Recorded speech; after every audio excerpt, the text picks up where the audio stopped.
देहरादून से बड़ी खबर है। 29 मार्च से शुरू होगा विधानसभा का पहला सत्र और उत्तराखंड की 5वीं विधानसभा के पहले सत्र की शुरुआत होने जा रही है और 29 मार्च से 31 मार्च तक संचालित होगा विधानसभा का सत्र। राज्यपाल गुरमीत सिंह के अभिभाषण से शुरू होगी सत्र की कार्यवाही और विधानसभा सत्र में पटल पर 21,000 करोड़ का लेखा अनुदान रखा जाएगा, ऐसी जानकारी है।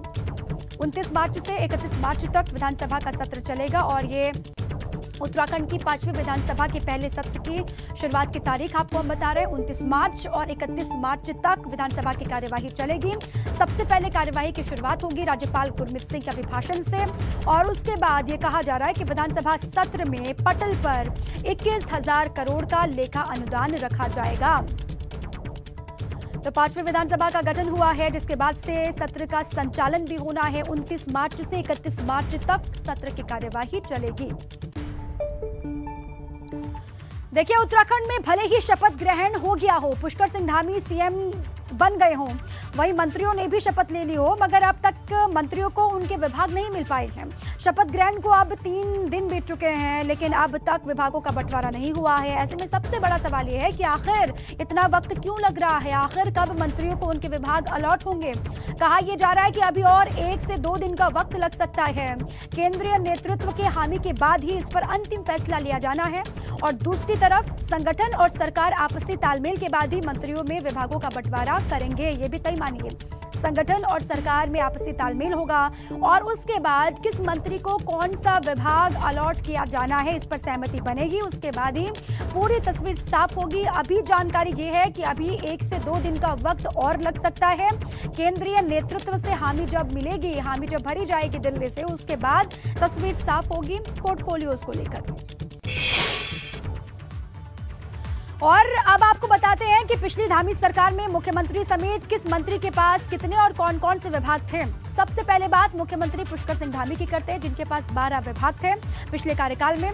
पुष्कर सिंह धामी मुख्यमंत्री, 12 विभाग, मंत्री परिषद, कार्मिक एवं अखिल भारतीय सेवाओं का संस्थापन, विषय कार्य उनके पास था, सतर्कता, सुराज, भ्रष्टाचार उन्मूलन और जनसेवा का भी विभाग उनके पास, गृह कारागार, नागरिक सुरक्षा एवं होमगार्ड, साथ में अर्धसैनिक बल, राज्य संपत्ति, राजस्व, न्याय, सूचना, तकनीकी शिक्षा, नागरिक उड्डयन, वित्त, वाणिज्य कर, स्टाम्प और निबंधन और नियोजन का विभाग जो है वो धामी के पास था। ये 1.0 की हम बात करें पहले कार्यकाल में। इसके बाद आगे बढ़िए, सतपाल महाराज की बात कर लेते हैं। सतपाल महाराज के पास 8 विभाग थे पहले कार्यकाल में। सतपाल महाराज कैबिनेट मंत्री, 8 विभाग इनके पास।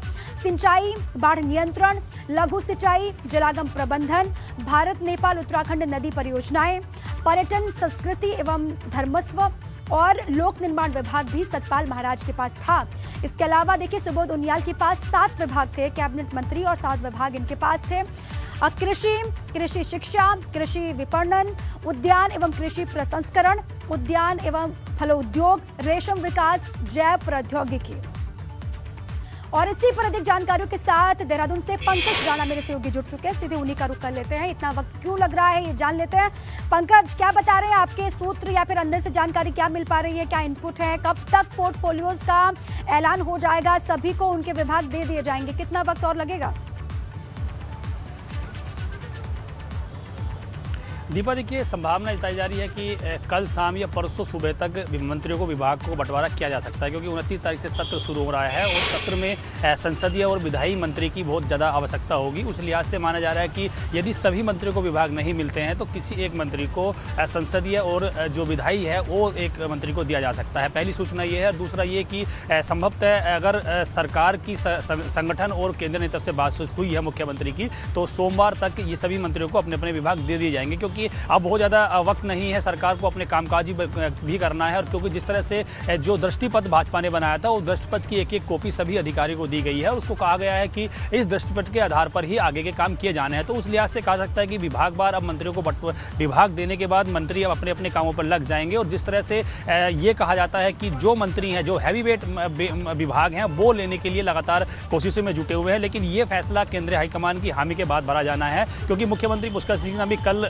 लखनऊ में योगी आदित्यनाथ के शपथ ग्रहण समारोह में थे, आज भी संभवतः उनका बाहर का कार्यक्रम गोवा का बताया जा रहा है। तो ये तमाम चीज़ें ऐसी हैं, जब मुख्यमंत्री देहरादून आएंगे तो उनसे बातचीत के बाद, बड़े नेताओं से बातचीत के बाद वो मंत्रियों को विभाग दे सकते हैं। इसमें ये कहा जा सकता है कि सतपाल महाराज, क्योंकि पहले जो टर्म था उसमें, पहले टर्म में पर्यटन, संस्कृति, उसके अलावा लघु सिंचाई विभाग उनके पास थे, लेकिन इस बार उनका थोड़ा सा वेट बढ़ाया जा सकता है। हालांकि जब धामी में कैबिनेट मंत्री बने थे उस वक्त उन्हें लोक निर्माण विभाग भी दिया गया था, तो उनको इस तरह से रखा जा सकता है। लेकिन 3 जो मिनिस्टर इस बार नए बनाए गए हैं, एक इसमें जो नए बने हैं सौरभ बहुगुणा, उनको रिपीट किया गया है, उनके पास विभाग भी रिपीट होंगे क्या, सबसे बड़ा सवाल ये भी। और जो नए चेहरों को जगह मिली है, युवा चेहरों को, उनको कौन कौन से विभाग दिए जाएंगे, उनको क्या जिम्मेदारी दी जाएगी, इस पर भी लगातार जाहिर सी बात है कि मंथन हो रहा होगा और जल्दी इसका ऐलान भी कर दिया जाएगा। बहुत शुक्रिया पंकज आपका, आप लगातार नजर बनाए रखिएगा।